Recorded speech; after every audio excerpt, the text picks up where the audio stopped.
Hello, good afternoon, good evening, good night, जब भी ये लेक्चर आप तक पहुंच रहा है, गुड मॉर्निंग भी। आप पहुंच चुके हैं फिफ्थ सेमेस्टर में, बीकॉम फोर्थ सेमेस्टर में। टारगेट गुरुकुल आपके साथ था, जिससे आप जितना हो सका हमने आपकी सहायता की, जितना हो सका आपने भी हमें बहुत प्यार दिया, जिसके लिए हम बहुत ज़्यादा ग्रेटफुल हैं आपके। अब फिफ्थ सेमेस्टर और सीरियस होना है। सेकेंड सेमेस्टर तक थोड़े से सीरियस थे, थर्ड में आके और हुए, और ये तीसरा साल है, इसके बाद बीकॉम खत्म यदि आप ऑनर्स नहीं कर रहे हैं तो। मैं आपके फिफ्थ सेमेस्टर के कॉर्पोरेट अकाउंटिंग की फैकल्टी हूँ। हाँ जी, corporate accountant, the toughest subject, जिससे सब भागते हो। शायद अपने बीकॉम वाले दिनों में मैं भी भागती हूँ, but here we are, corporate accounting by me. This is your educator Sakshi. और कॉर्पोरेट अकाउंटिंग के बारे में मैंने एक सिलेबस इंट्रोडक्शन डाला है। यदि आपने नहीं देखा है तो पहले जाइए उस सिलेबस इंट्रोडक्शन को देखिए। वो syllabus introduction corporate accounting syllabus introduction के नाम से है, आपके टारगेट सेमेस्टर के अभी कुछ वीडियोस पहले का ही है। कॉर्पोरेट अकाउंटिंग का ये डेमो लेक्चर होने वाला है, जिसकी शुरुआत मैं करने जा रही हूँ अभी। इस डेमो लेक्चर से आपको ये सीखने मिलेगा कि चैप्टर वन शुरू होता है यहाँ से, और चैप्टर वन में कुछ पीडीएफ नोट्स हैं, मेरे लेक्चर्स हैं। एग्जाम अगर सब्जेक्टिव होता है तो सब्जेक्टिव सही, अगर ऑब्जेक्टिव होता है तो ऑब्जेक्टिव ही सही। हम दोनों की तैयारी लेकर चलने वाले। मतलब अगर एंड मोमेंट पे डीडीयू अपना डिसीजन बदल के आपसे कहे कि चलो 28 पेजेस भरो और 75 नंबर का पेपर लिख के दो, टारगेट गुरुकुल के स्टूडेंट्स तैयार रहेंगे, मेरे स्टूडेंट्स तैयार रहेंगे उस पेपर को पूरी तरह से लिखने के लिए। कॉर्पोरेट अकाउंटिंग शब्द कहाँ से आया, किस तरह से चैप्टर वन में क्या क्या चीजें हमें देखनी है, शेयर कैपिटल क्या होता है, उसका इशू करना, उसका फॉरफीचर करना, उसका री इशू क्या होता है, ये सारी चीजें इस चैप्टर में हम डिस्कस करने वाले हैं। इसी के दौरान मैं आपको बैच से भी इंट्रोड्यूस करवाऊंगी कि आप बैच को कैसे खरीद सकते हैं, क्योंकि इस लेक्चर के बाद जितने लेक्चर्स हैं ये एक डेमो लेक्चर के रूप में आपके यूट्यूब पे डाला जा रहा है। जितने लेक्चर्स हैं अब इसके बाद बैच पे पढ़ेंगे, यानी वो स्टूडेंट्स जो बैच को खरीदेंगे, बैच का एक्सेस लेंगे, केवल वही लाइव क्लासेस ज्वाइन कर पाएंगे। माइंड इट, लाइव क्लासेस, यानी कि आप रियल टाइम में मुझसे सवाल कर सकते हैं, रियल टाइम में हम सॉल्यूशंस लगा सकते हैं, और स्टूडेंट को मेंटर्स का एक पर्सनल गाइडेंस भी मिलेगा उधर। ये एक लेक्चर आपको मोटिवेट करेगा, ये डिसीजन लेने में हेल्प करेगा कि आपको बैच लेना है या बैच तो लेना ही है, ठीक है। So with that being said, this is your educator Sakshi Mahadev, and with that being said, welcome to BCom 5th semester with your toughest subject, corporate accounting। बहुत आसान लगने वाला है ये, इसलिए भी मेरी कोशिश है कि इसको हम बहुत डेप्थ में लेकर जाएं, क्योंकि कॉर्पोरेट अकाउंटिंग एक ऐसा सिलेबस है जो बीकॉम में ही नहीं, सीए, सीएस और साथ ही साथ कैट के एग्जाम्स में एमबीए के स्टूडेंट्स के लिए भी बहुत यूजफुल है। तो मेरा ये एक सब्जेक्ट जो मेरा एरिया ऑफ स्पेशलिटी है, इसमें मैं हर स्टूडेंट, चाहे वो बीकॉम के लिए, चाहे कंपनी सेक्रेटरी, चाहे चार्टर्ड अकाउंटेंट या एमबीए, जिसे भी टारगेट कर रहा है, मेरे लेक्चर्स के थ्रू उसको वो पूरी नॉलेज प्रोवाइड हो, जो उसको अपने जो भी रिस्पेक्टिव एग्जाम्स है उनको क्रैक करने में हेल्प मिले। तो काफी इंट्रोडक्शन होगी। क्लास के बीच में मैं बैच का भी जिक्र करूंगी, and with that being said, let's get started.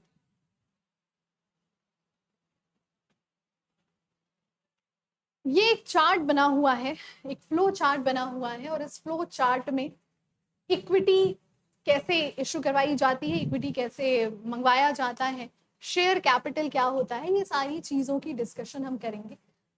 अगर एजुकेटर, अगर टीचर, अगर प्रोफेसर, अगर फैकल्टी सीधे नोट से पढ़ाने लगे तो फिर वो काफी हद तक हमें क्या लगता है कि ये देख के पढ़ा रहे हैं, ये रट के पढ़ा रहे हैं। इस वजह से एज आई एम सेइंग, और इस चीज को बहुत ध्यान से रखिएगा, मेरे नोट से ज्यादा मेरे लेक्चर्स इंपॉर्टेंट होते हैं। अगर मेरे नोट से 80% आपके क्वेश्चन फंसते हैं, लेक्चर से 110% की कवरेज होती है। 110% कहने का मतलब है एग्जामिनर ने अगर गलती से 51वां क्वेश्चन भी छाप दिया, वो भी कर ले जाओगे। इसलिए लेक्चर पे ध्यान दीजिएगा। नोट्स हम लोग बीच बीच पे लेते रहेंगे, जहाँ पे नोट्स को लेना जरूरी है। सबसे पहले मैं ये मान के चल रही हूँ कि अभी आपको कॉर्पोरेट अकाउंटिंग में कुछ नहीं आता है। गौरतलब है कि जिन स्टूडेंट्स ने 11th-12th किया होगा कॉमर्स से, उनको काफी हद तक 20%, 30% चीजें पहले से समझ में आ गई होंगी, बट मेरे लिए वो 20-30 वाली ऑडियंस टारगेट नहीं है। मेरे लिए हर वो ऑडियंस टारगेट है जो अभी इस वक्त अपने फोन में ये लेक्चर देख रही है। तो कॉर्पोरेट अकाउंटिंग को शुरू करने से पहले मैं बताती हूँ एक शब्द के बारे में।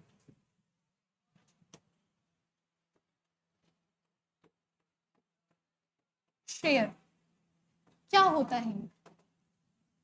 शेयर शब्द का अर्थ, एक नॉर्मल मीनिंग की अगर मैं बात करूं तो शेयर शब्द का अर्थ क्या होता है? बांटना। अब अगर मैं कंपनी के फॉर्म में यहाँ बात कर रही हूँ, भाई हम लोग जब मॉरल साइंस पढ़ते थे, मॉरल स्टडीज पढ़ते थे अपने दिनों में, तब हम लोग पढ़ते थे क्या कि भाई शेयरिंग इज केयरिंग, शेयर करो, फलाना करो, ढिमकाना करो। यहाँ पे वो अर्थ नहीं है। यहाँ पे तो शेयर का कंपनी के लिए कॉमर्शियल फॉर्म में हम अर्थ की बात करें तो कंपनी के लिए शेयर का अर्थ क्या होता है? कंपनी के लिए smallest portion of a company, smallest portion of a company is known as what? Is known as share. जो किसी कंपनी का सबसे छोटा पोर्शन होता है वो शेयर कहलाता है। और जब इस स्मॉलेस्ट पोर्शन को हम मॉनेटरी वैल्यू में कन्वर्ट कर देते हैं, पैसे के वैल्यू में कन्वर्ट कर देते हैं, तब वो शेयर कहलाता है। तो क्या सीखा आपने पहले कि जो कंपनी की सबसे छोटी मौद्रिक इकाई, the smallest monetary unit of a company is known as what? Is known as share. आगे बढ़ते हैं जब इसमें, शेयर कौन लेता है? शेयर लेने वाले व्यक्ति को हम क्या कहते हैं? जो व्यक्ति किसी भी कंपनी के शेयर को परचेज करता है उस व्यक्ति को हम कंपनी का शेयर होल्डर कहते हैं। ये एक छोटी सी जानकारी, मगर इंट्रोडक्टरी लेवल पे ये वो जानकारी है जो आपको पता होनी ही चाहिए। अब क्या सिखाया मैंने आपको? मैंने सिखाया किसी भी कंपनी की company, I assume company law आपने थर्ड सेमेस्टर में पढ़ा है। अगर मन से नहीं पढ़ा है, अगर मन से नहीं पढ़ा है और वापस से पढ़ना चाहते हो तो कोई दिक्कत नहीं है। थर्ड सेमेस्टर में कंपनी लॉ भी मैं पढ़ा रही हूँ, खरीद लो कंपनी लॉ का भी बैच। वैसे तो फिफ्थ सेमेस्टर में आप आ गए हैं, तो मैं अज्यूम करके चल रही हूँ कि कंपनी लॉ में आपने इतना तो सीखा था कि कोई कंपनी के शेयर का मतलब ये होता है कि उस कंपनी की सबसे छोटी इकाई जो पैसे के फॉर्म में किसी व्यक्ति को दी जाए, और जिस व्यक्ति को ये शेयर दिए जाए वो क्या होते हैं? वो share holder of the company होते हैं, यानी किसी भी कंपनी के शेयर होल्डर होते हैं। अब इसके बाद दूसरी चीज, शेयर होल्डर कंपनी के क्या होते हैं? The answer is share holder company के ओनर बन जाते हैं, यानी कि जब कोई व्यक्ति कंपनी के शेयर्स परचेज कर लेता है तो वो कंपनी का ओनर बन जाता है। Am I very clear? यानी कंपनी का ओनर बनने के लिए उसके कंपनी के शेयर्स को परचेज करना पड़ेगा। मगर शेयर्स तो हम तब परचेज करेंगे ना जब वो कंपनी के शेयर्स ऑफर हो रहे हो। तो जरा दूसरी बात सुनिएगा,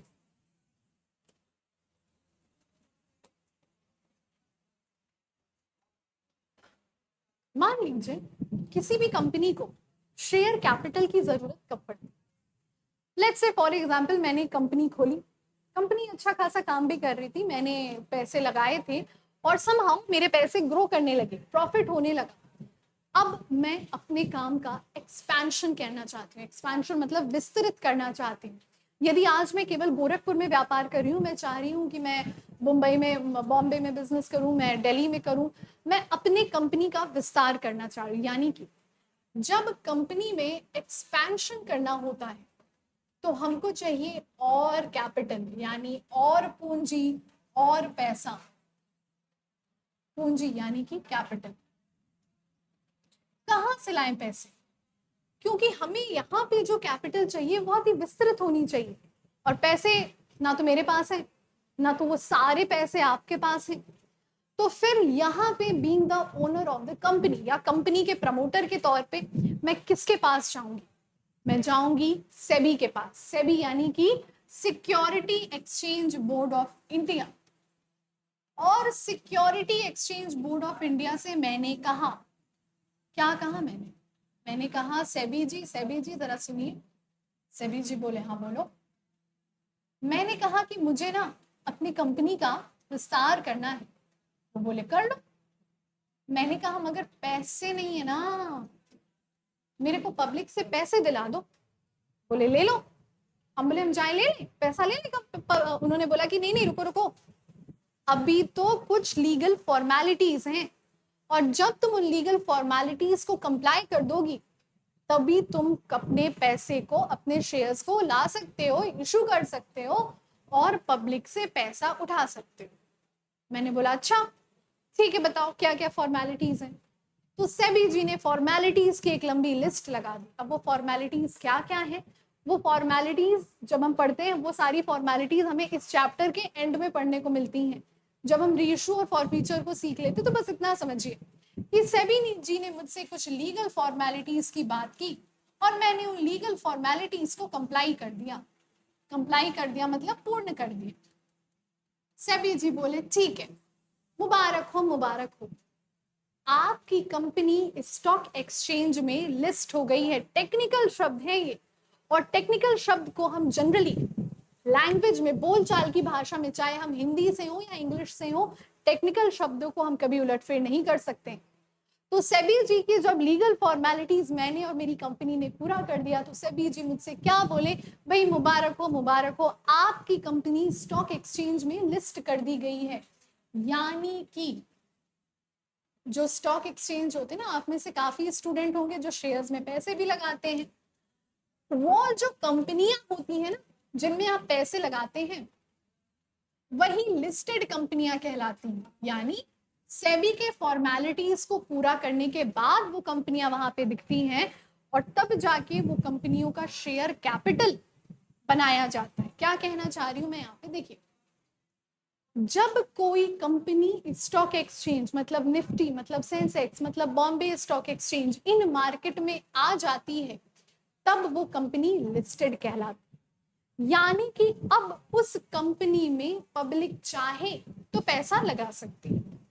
अब एक चीज और ध्यान रखेंगे, स्टॉक एक्सचेंज में कंपनी जब पहली बार आती है, जब पहली बार आती है तो इसको कहा जाता है आईपीओ। आईपीओ बोलने का क्या मतलब है, इनिशियल पब्लिक ऑफर।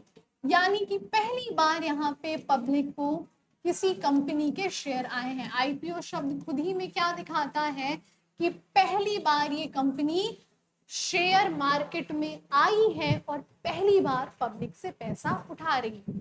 इसके बाद वो जितनी भी बार पैसे उठाए, जितनी भी बार पैसे उठाए उसे कहते हैं एफपीओ, यानी कि फॉलो अप पब्लिक ऑफर। दूसरी बार, तीसरी बार, चौथी बार, जितनी भी बार क्या कहलाता है वो, फॉलो अप पब्लिक ऑफर।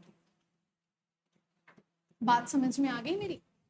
अगर मेरी बात यहाँ पे समझ में आ गई तो दूसरी चीज सीखिएगा, फॉलो अप पब्लिक ऑफर के तहत कंपनी जो होती है वो दूसरी तीसरी जितनी बार फिर पब्लिक से पैसा मंगाए, मगर पहली दफा उसको आईपीओ शब्द से संबोधित किया जाता है। यानी यदि किसी कंपनी के आगे आईपीओ शब्द लिखा है तो आप समझ जाएंगे कि ये कंपनी पहली बार पब्लिक से पैसे मांग रही है। ठीक है, आगे बढ़े इसमें। अब एक बात समझिएगा, आईपीओ किसी भी कंपनी का स्टॉक मार्केट में ही संभव है। यानी स्टॉक मार्केट में आने के बाद ही कंपनी आईपीओ ला सकती है। और स्टॉक मार्केट में कैसे आती है, सेबी के गाइडलाइंस को फॉलो करने के बाद। जब इस चैप्टर में हम और आगे बढ़ते हैं तो हमें और टेक्निकल शब्द देखने मिलते हैं, जैसे कि कौन सा टेक्निकल शब्द, ऑथराइज्ड शेयर कैपिटल। एक चीज समझिएगा, इन शब्दों को हिंदी में अगर हम करते हैं तो ये थोड़े से और कठिन बन जाएंगे, पर जब हम समझते समझते इनकी हिंदी समझेंगे तो ये आसान लगेंगे। इसलिए धैर्य मत खोइएगा, हिंदी इंग्लिश जिस भी भाषा के स्टूडेंट्स जुड़े हैं मेरे साथ हम लेके चलेंगे। ऑथराइज्ड यानी कि जो वैधानिक है, जो अलाउड है, वैलिड है, authorised. Subscribed, issued, subscribed and not fully paid up, subscribed and fully paid up यानी सब्सक्राइब किए गए, पूर्ण तरह से दे दिए गए, सब्सक्राइब किए गए, पूर्ण तरह से नहीं दिए गए। ये सारे शब्द जब आते हैं तो इन सारे शब्द पे क्वेश्चंस बहुत आते हैं, स्पेशली बीकॉम के लिए। स्टूडेंट से काफी ज्यादा पूछा जाता है कि बताओ ऑथराइज का मतलब क्या है, फुली पेड का मतलब क्या है, इशूड का मतलब क्या है। तो आइए समझते हैं। मुझे उम्मीद है ये जो स्क्रीन पे मैं लिख रही हूँ आप इनके स्क्रीनशॉट्स लेके चल रहे हैं। किसी भी कंपनी का शेयर कैपिटल अलग अलग तरह से डिवाइड होता है, जैसे ऑथराइज्ड, जैसे इशूड, जैसे सब्सक्राइब।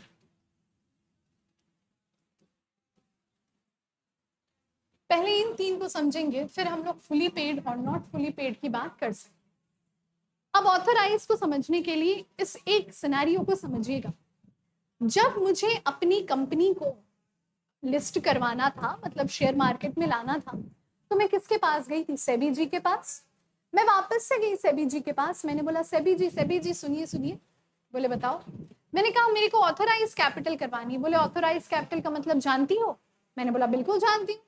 ऑथराइज कैपिटल का मतलब होता है कि अपने पूरे जीवन काल में, बहुत ध्यान से सुनिएगा सेबी जी, अपने पूरे जीवन काल में एक कंपनी कितना पैसा पब्लिक से मंगा सकती है। क्या बोला मैंने? अपने पूरे जीवन काल में एक कंपनी कितना पैसा पब्लिक से मंगा सकती है, वो ऑथराइज्ड होता है। तो सेबी जी बोले अच्छा, तुम्हें तो पता है ऑथराइज्ड का मतलब। चलो बताओ तुम्हें कितने ऑथराइज्ड शेयर कैपिटल की जरूरत है।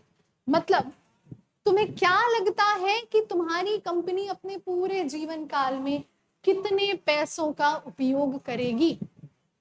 तो मैंने बोला सेबी जी, मुझे लगता है कि मेरी जो कंपनी है ना, वो अपने पूरे जीवन काल में जो मैक्सिमम अमाउंट का इस्तेमाल करेगी वो रहेगा 100 करोड़। सेबी जी बोले अच्छा ठीक है। तो 100 करोड़ से मैंने करवा लिया ऑथराइज, करवा लिया उसको रजिस्टर, किसमें?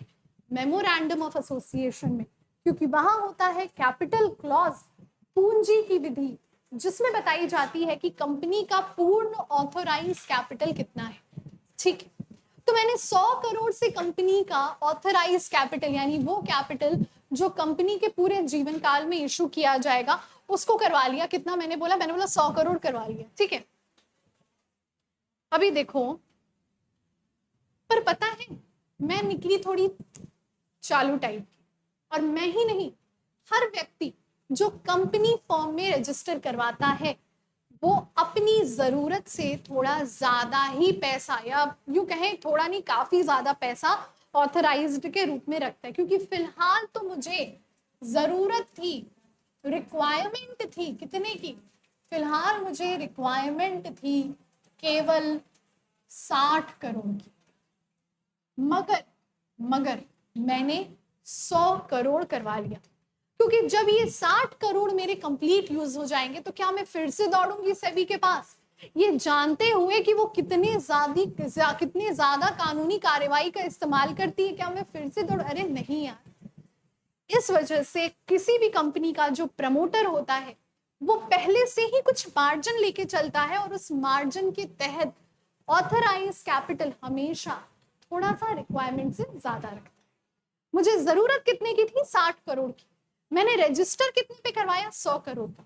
क्या मेरे इस कथन से एक इक्वेशन आपको समझ में आ रहा है कि ये जो ऑथराइज्ड कैपिटल है हमेशा इशू कैपिटल से बड़ा रहेगा? हमेशा क्या रहेगा? इशू कैपिटल से बड़ा रहेगा। अब इशू कैपिटल मैंने बता दिया कि जरूरत 7 करोड़ की थी, तो हम 60 करोड़ ही मंगाए। सब्सक्राइब्ड कैपिटल का क्या मतलब होता है? मैंने तो 60 करोड़ का ऑफर दे दिया पब्लिक को कि पब्लिक जी मेरे को 60 करोड़ दो। डिपेंड करता है इस बात पे कि क्या पब्लिक मुझे 60 करोड़ देगी या नहीं देगी। अब यहाँ पे सब्सक्राइब्ड का मतलब है आपने जितना पब्लिक को इशू किया, पब्लिक ने उसमें से कितना खरीदा। बात समझ में आई? यानी परचेज्ड बाय पब्लिक। सब्सक्राइब्ड शब्द लिखा है तो आप भी उस शब्द को लेके चलेंगे, क्योंकि जब तक ये बोलचाल की भाषा में इस्तेमाल नहीं होगा इसका कंसेप्ट आपको बाद में कंफ्यूज कर सकता है। तो सब्सक्राइब्ड बाय पब्लिक, मैंने 60 करोड़ मांगे थे, पब्लिक मुझे 60 करोड़ दे भी सकती है, 60 करोड़ से कम भी दे सकती है, क्या 60 करोड़ से ज्यादा भी दे सकती है क्या? ये सस्पेंस है और ये कंसेप्ट के साथ समझ में आएगा। फिलहाल जो दूसरा इक्वेशन बनता है वो क्या कि इशूड कैपिटल या फिर सब्सक्राइब्ड के बराबर भी हो सकता है, या फिर सब्सक्राइब्ड से ज्यादा भी हो सकता है। मतलब ये है कि सब्सक्राइब्ड कैपिटल जो है आपका, जो आपका सब्सक्राइब्ड कैपिटल है वो कितना है, पूरा अकाउंटिंग, पूरा लेखांकन उस कंपनी का फिर उस पर डिपेंड करेगा। अगर यहां तक बात क्लियर है तो अब हम जरा आगे बढ़ते हैं दो और शब्द पे, और वो कौन कौन से शब्द हैं। ओवर सब्सक्रिप्शन का मतलब क्या होता है और अंडर सब्सक्रिप्शन का मतलब क्या होता है, आइए देखें। सब्सक्राइब्ड के ये दो हिस्से हैं, इसलिए मैं सब्सक्राइब्ड से दो एरो बना रही हूं।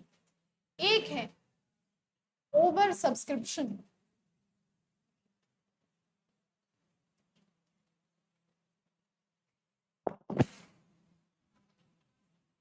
और दूसरा है, ग्रीन पेन उठाऊंगी मैं यहां पे, अंडर सब्सक्रिप्शन।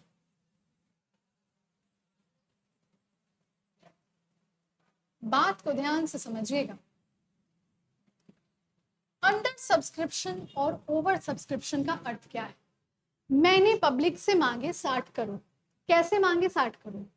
60 करोड़ मांगे तो कैसे मांगे? मैंने क्या बोला पहले? मैंने कहा देखिए जी 60 करोड़ है ना, 60 करोड़ में कितना होता है? मैंने बोला मेरा एक शेयर 10 रुपए का है। मैंने बोला मेरा एक शेयर 10 रुपए का है, तो मैंने कितने शेयर पब्लिक को दिए? अगर 60 करोड़ की पूंजी चाहिए, एक शेयर 10 रुपए का है, तो शेयर टोटल कितने मैंने सब्सक्राइब इशू किए रहे होंगे? शेयर मैंने टोटल 6 करोड़ इशू किए होंगे। अब यदि 6 करोड़ मैंने इशू किए और 6 करोड़ पब्लिक ने खरीद लिए, तो वो क्या होगी? मेरी इशूड कैपिटल जितनी थी, मेरी सब्सक्राइब कैपिटल भी उतनी है। हुआ क्या? जब मैंने 6 करोड़ शेयर इशू किए, पब्लिक पागल हो गई एकदम। पब्लिक वाज लाइक अरे ये तो साक्षी की कंपनी है, इसमें तो चाहे कुछ हो शेयर तो लेके मानेंगे, लोन पे शेयर लेंगे मगर शेयर तो लेंगे। यानी कि मैंने इशू किए थे 6 करोड़ और मुझे कितने पब्लिक के पैसे प्राप्त हो गए? 6 करोड़ शेयर थे तो 60 करोड़ मुझे मिलने थे। एक शेयर का दाम 10 रुपए बताया तो 60 करोड़ मिलने थे। मिल कितने गए मुझे मिल गए 60 करोड़ 50 लाख। ठीक है, 60 करोड़ 50 लाख मिल गए मुझे, वाओ लवली। यानी कि इशू की गई कैपिटल से ज्यादा सब्सक्राइब्ड पहुंच गया। हमने पब्लिक से जितना पैसा मांगा पब्लिक उससे ज्यादा लेकर आ गई। ये ओवर सब्सक्रिप्शन का केस है। मगर मगर मगर मैंने पब्लिक से 60 करोड़ मांगा, पब्लिक ने बोला 60 करोड़ नहीं देंगे तुमको, अभी अभी तो बिजनेस में आई हो, नई नई बच्ची हो, तुम्हें 60 करोड़ चाहिए, तुम 55 करोड़ ले लो। मैंने बोला ठीक है भाई ला दो, 55 करोड़ ला दो। तो जब पब्लिक ने मेरे को केवल 55 करोड़ दिए तो ये हो गया अंडर सब्सक्रिप्शन। यानी जब सब्सक्राइब्ड कैपिटल इशूड से ज्यादा है तो ओवर सब्सक्रिप्शन, जब सब्सक्राइब्ड कैपिटल इशू से कम है तो अंडर सब्सक्रिप्शन, और जब सब्सक्राइब्ड और इशू बराबर है तो उसको कहते हैं एट पार सब्सक्रिप्शन। यानी यहाँ कोई मसला ही नहीं, जितना मांगे थे उतना मिल गया, जितना मांगे थे उससे ज्यादा मिल गया तो ओवर सब्सक्रिप्शन, जितना मांगे थे उससे थोड़ा कम मिला तो अंडर सब्सक्रिप्शन। बात समझ में आई? अगर मेरी ये बात समझ में आई तो अभी लेक्चर पे ही ध्यान दीजिए, पीडीएफ नोट्स का बात करेंगे, क्योंकि जैसे मैंने बोला कि मेरा लेक्चर ज्यादा इंपॉर्टेंट होता है। लेक्चर ध्यान से सुनो। शायद कॉमर्स के फील्ड में और मैनेजमेंट के फील्ड में ऐसा कोई पेपर नहीं होगा जिसके टॉपिक्स क्लियर ना हो। और खैर जब आप बैच ले लोगे तो लाइव सेशन में तो आप जितने डाउट्स पूछोगे सबके सोल्यूशन मिलेंगे। आगे बढ़ते हैं। सब्सक्रिप्शन की मैं बात कर रही थी तो एक शब्द आ गया मेरे दिमाग में वापस से, और ये शब्द है मिनिमम सब्सक्रिप्शन। ये समझते हुए आगे बढ़ेंगे।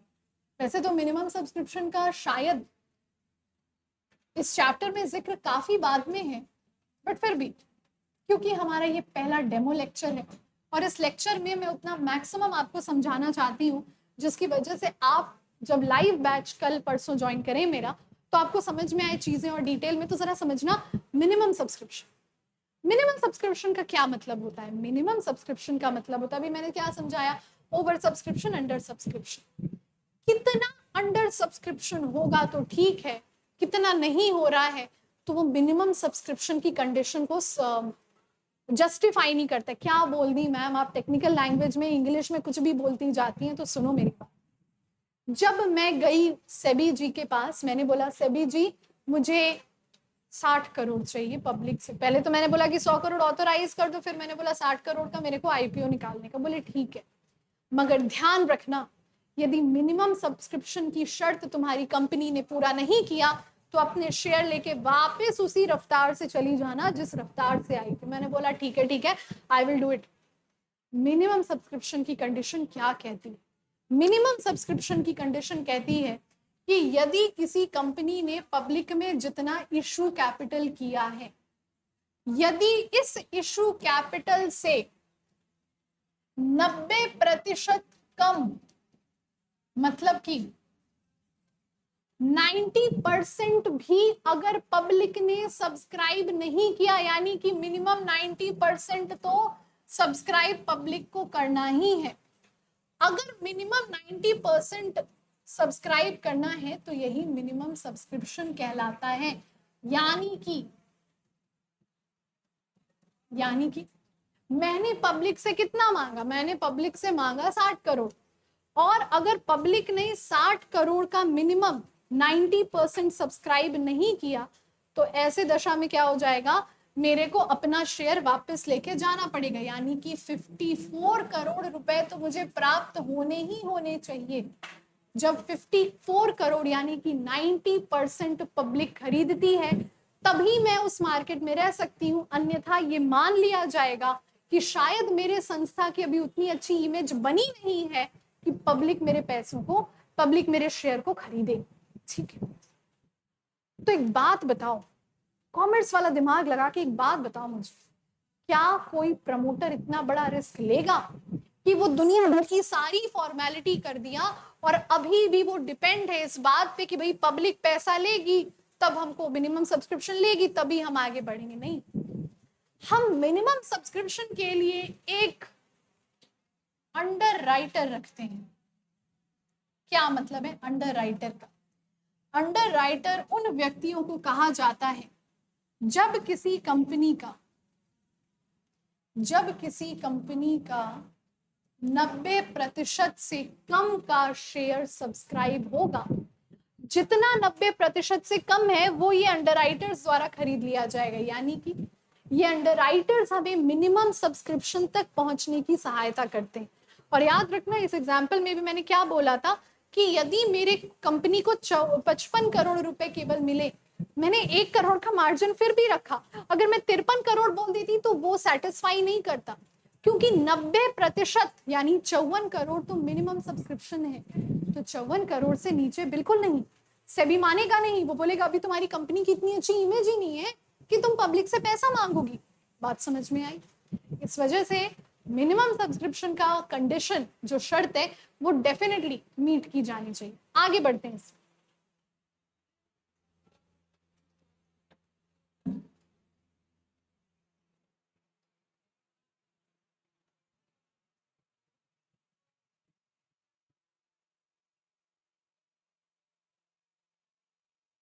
पीडीएफ में जाने से पहले कुछ और इंपॉर्टेंट शब्द, बहुत सारे इंपॉर्टेंट शब्दों को हमने डिस्कस कर दिया कि ऑथोराइज कैपिटल का मतलब क्या होता है, इशूड कैपिटल का मतलब क्या होता है, सब्सक्राइब्ड का मतलब क्या है, मिनिमम सब्सक्रिप्शन, ओवर सब्सक्रिप्शन, सारा कुछ। अच्छा, अब फेस वैल्यू, किसी भी शेयर की फेस वैल्यू और उस कंपनी की इशू प्राइस, ये क्या होती है? बड़ा इंटरेस्टिंग सा कंसेप्ट है, इसको भी समझिएगा जरा। किसी कंपनी की फेस वैल्यू और उसकी इशू प्राइस, दो शब्द हैं हमारे पास, क्या अर्थ होता है? ये समझने के लिए हमें पुराने दिनों में जाना पड़ेगा। ज्यादा पुराने दिनों में मत जाइए, 30-40 साल पहले चले जाइए, 30-40 भी नहीं, 50-70, 60-70 साल पहले चले जाइए। ठीक है, 60-70 फाइनल फाइनल। यहाँ पे जब पहले पहले बार आजाद भारत में नया नया व्यापार हो रहा था, नई नई कंपनियां आ रही थी, तब डिजिटलाइजेशन इतना नहीं था, तो कंपनियां अपने शेयर होल्डर को, जब कोई बंदा शेयर खरीदता था टाटा हो गई, रिलायंस हो गई, तो जब कोई बंदा शेयर खरीदता था तो कंपनियां क्या करती थी, उसके घर पे शेयर सर्टिफिकेट भिजवाती थी। हाँ, लीगली एक सर्टिफिकेट होता था वो, जो आपके एड्रेस पे बाय पोस्ट पहुंचता था। इस शेयर सर्टिफिकेट में कंपनी की प्रिंटेड वैल्यू होती थी। शेयर सर्टिफिकेट, इस शेयर सर्टिफिकेट में कंपनी की फेस वैल्यू लिखी जाती थी। क्या लिखा जाता था? Face value. तो क्या होता है फेस वैल्यू? अरे भाई, शेयर सर्टिफिकेट में लिखते थे कि यदि कल के दिन में ये कंपनी हमारी बंद हो गई, यदि कल के दिन में ये कंपनी हमारी बंद हो गई, तो आपको कम से कम इतने रुपए दिए जाएंगे। आप बोलोगे मैम ये क्या बात है, आप क्या कह रहे हो, कंपनी बंद हो जाएगी? कंपनी कैसे बंद हो जाएगी? अरे होती है भाई, कानूनी कार्रवाई के थ्रू होती है। और खैर ये बात मैं काफी बीते दिनों की कर रही हूँ। अब शेयर सर्टिफिकेट फिजिकली नहीं मिलता है, ऑनलाइन मोड में मिल जाता। तो मैंने क्या बोला, यदि कंपनी की फेस वैल्यू, अच्छा मतलब इशू प्राइस अगर 100 रुपए है, अगर हम 100 रुपए लिए तो हम फेस वैल्यू पे क्या बोलते हैं कि चलो हम 50 रुपए दे देंगे। अगर तुमने 100 रुपए इन्वेस्ट किए और कंपनी कल को बंद हो गई, तो अगर कंपनी के पास फंड्स अवेलेबल रहे, ध्यान रखना शेयर सर्टिफिकेट में ये भी लिखा जाता है कि यदि फंड्स अवेलेबल रहे तो फिर, यदि फंड्स अवेलेबल रहे तो फिर आपको कंपनी इतने रुपए देगी। यानी हो सकता है कंपनी में एक शेयर की कीमत 100 रुपए थी, फेस वैल्यू में हमें क्या लिखा कि यदि कल के दिन में कंपनी बंद हो गई तो कम से कम आपको 50 रुपए दिए जाएंगे, 50 रुपीज दिए जाएंगे। और ये शेयर सर्टिफिकेट किसी भी व्यक्ति के प्रमाण के रूप में काम करते थे कि वो व्यक्ति इस कंपनी का शेयर होल्डर है, यानी कि वो इस कंपनी का ओनर है। यहां तक बात क्लियर? अब दूसरी बात, सफिशिएंट फंड का होना जरूरी है। शेयर सर्टिफिकेट में ये चीज लिखी जाती थी कि यदि सफिशिएंट फंड होगा तभी आपको पेमेंट की जाएगी। जैसे यदि कोई कंपनी जब अपने फेस वैल्यू से अधिक मांगती है तो क्या कहते हैं हम उसको? तब हम कहते हैं कि कंपनी प्रीमियम पे पैसे मांग रही है। मगर क्या कंपनी डिस्काउंट पे मांग सकती है? बहुत इंटरेस्टिंग सवाल है। प्रीमियम पे मांग सकती है, यानी फेस वैल्यू 10 रुपए था, 12 रुपए मांगे तो 2 रुपए प्रीमियम के मांगे। क्या कंपनी डिस्काउंट पे मांग सकती है? पहले डिस्काउंट, पहले होता था 1956 वाला एक डिस्काउंट परमिट करता था। अब शेयर को डिस्काउंट पर इशू करने का जितना फ्रीडम है खत्म कर दिया गया। क्या मतलब है मेरे कहने का? यानी कि अगर आपको केवल employ stock option plan, short में कहूं तो यदि कंपनी को अपने कर्मचारियों को शेयर देना है तभी वो डिस्काउंट पे इशू कर सकती है। जनरल कंपनी, जनरल पब्लिक को कंपनी डिस्काउंट पे शेयर्स इशू नहीं करेगी। Are we good? क्या ये 33 मिनट और 22 सेकंड का लेक्चर आपके समझ में आया? एक एक चीज जो कंपनी के शेयर कैपिटल को रिलेट करती है, अगर ये चीज क्लियर है तब हम आगे बढ़ते हैं हमारे दूसरे टॉपिक की तरफ, इसी से रिलेटेड पीडीएफ में ही। अभी पहले हम लेक्चर्स को ही कवर करके चले। क्या कंपनी एक बार में ही सारे पैसे मंगा सकती? जैसे मेरे उदाहरण में 60 करोड़ मंगाने थे और 10 रुपए एक शेयर के दाम थे, तो मैंने बोला 6 करोड़ शेयर मंगाने। तो क्या me being a company public से एक बार में 10 रुपए ले सकते हैं? आंसर है नहीं। यहाँ पे उस 10 रुपए की कीमत को इंस्टॉलमेंट में डिवाइड किया जाएगा। खैर ये इंस्टॉलमेंट वाला चक्कर टाटा टेक्नोलॉजीज ने लगा दिया, अब बजाज ने लगा दिया। यानी कि हम आपसे जो 10 रुपए ले रहे हैं वो भी इंस्टॉलमेंट में लेंगे। शेयर की फेस वैल्यू मैंने कितनी बता दी?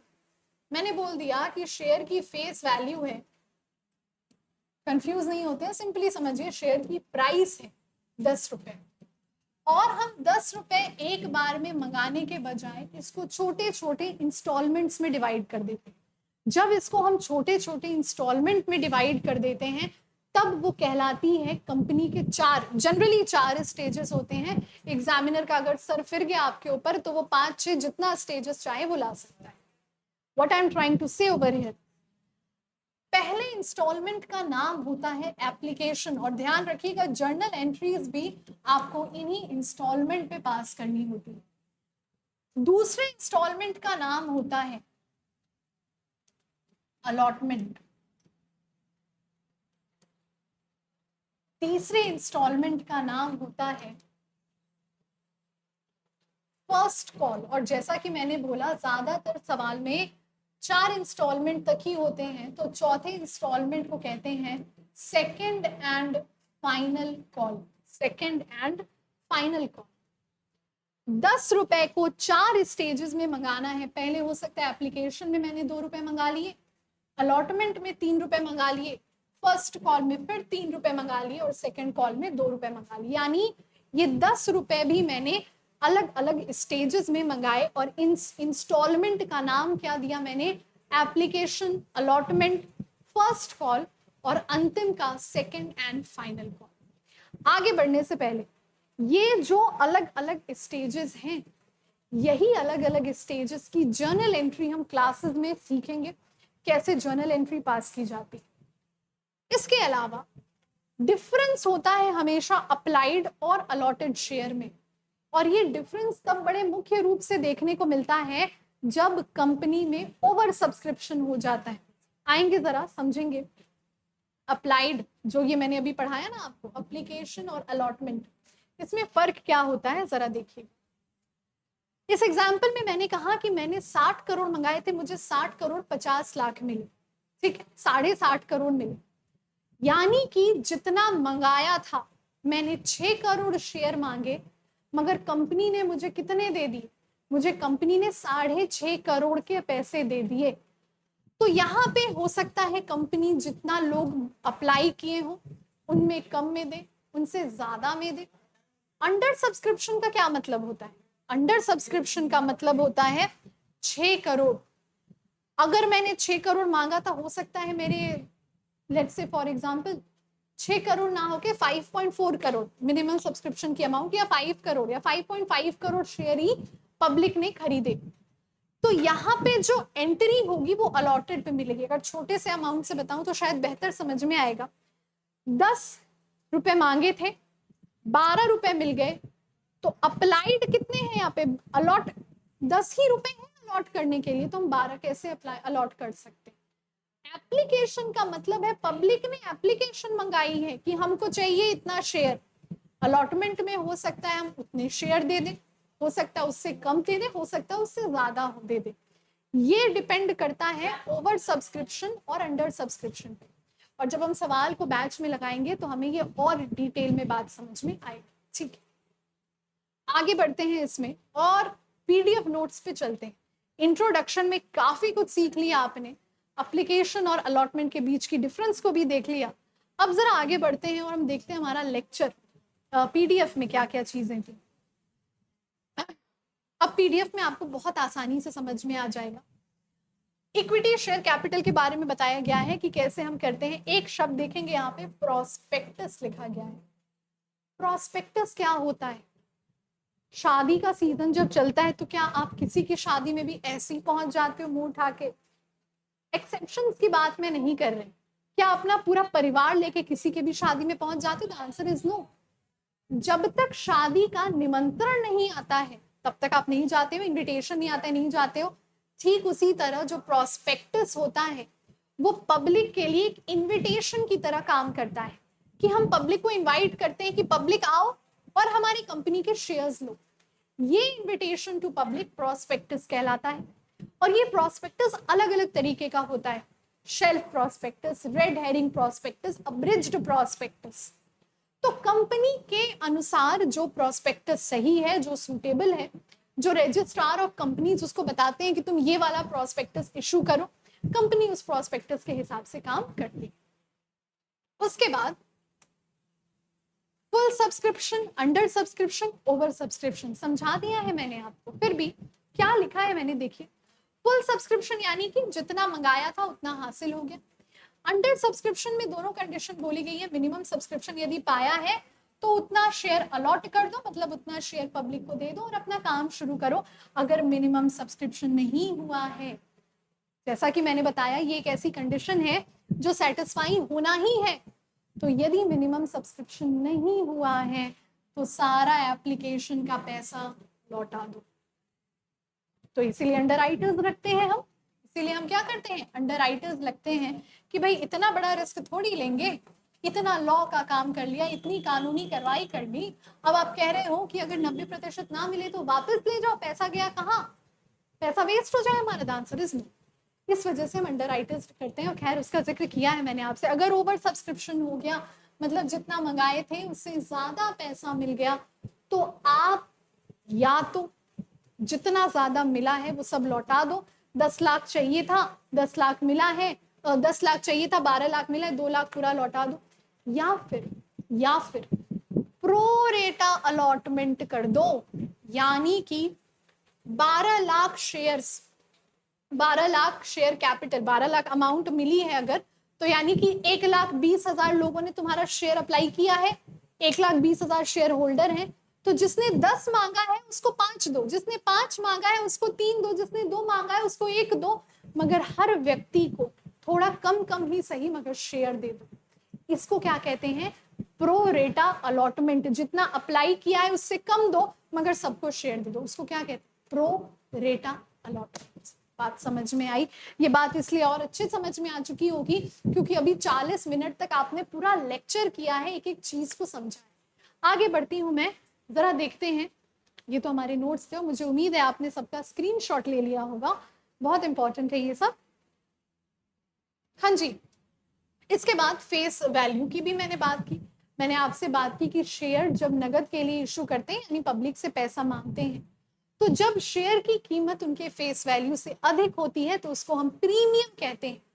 और प्रीमियम का पैसा यानी फेस वैल्यू से जितना पैसा अधिक आप ले रहे हो वो किसमें जाता है, सिक्योरिटी प्रीमियम अकाउंट में। किसमें जाता है, सिक्योरिटी प्रीमियम अकाउंट में, बस वो अमाउंट जो अधिक है।